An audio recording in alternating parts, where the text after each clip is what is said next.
को सब्सक्राइब करें और साथ ही बेल आइकन को दबाना ना भूलें।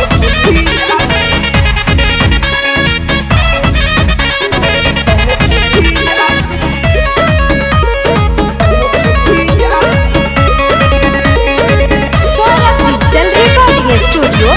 Patna presented by SS Films Motihari. सादा लोही कमाई है के नमूना रे छोरी काटे लगी वो में तोरा गुना कि सादा लोही कमाई है के नमूना रे छोरी काटे लगी वो में तोरा गुना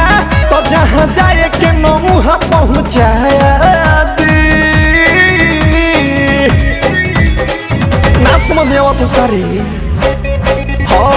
ढोरी जम देखाओ में तो कोनो थुकिया दी रे छोरी ढोरी जम देखाओ में तो कोनो थुकिया दी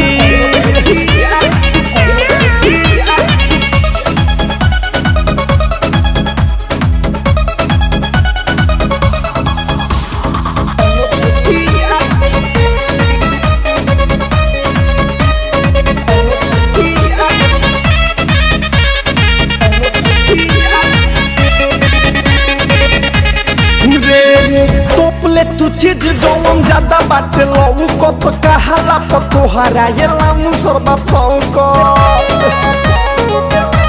रे छोरी टोपले तू चीज जौन ज्यादा बाटे लऊ को तो कहाला पतोहरा ये लामू सरबा फौको तो सारा गुम बोलो तोहरा छोरा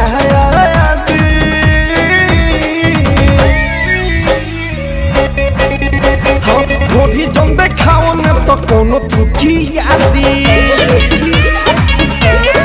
आए हाय ढोरी जम देखाओ में तो कोनो थुकिया दी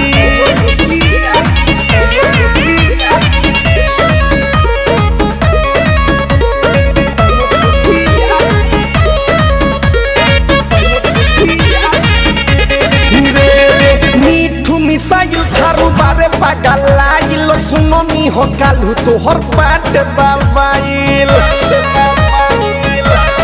रे सोरब रतनेश थारू बारे पागलाइल सुननी हो कालू तो हर पाट बाबाइल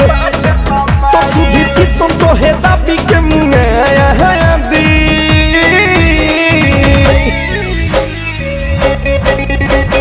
ढोरी जम देखाऊं ना तो कोनो थुकिया दी आया हाय ढोरी जम देखाओ ना तो कोनो थुकिया दी साफ ना सुधर बेकार रे।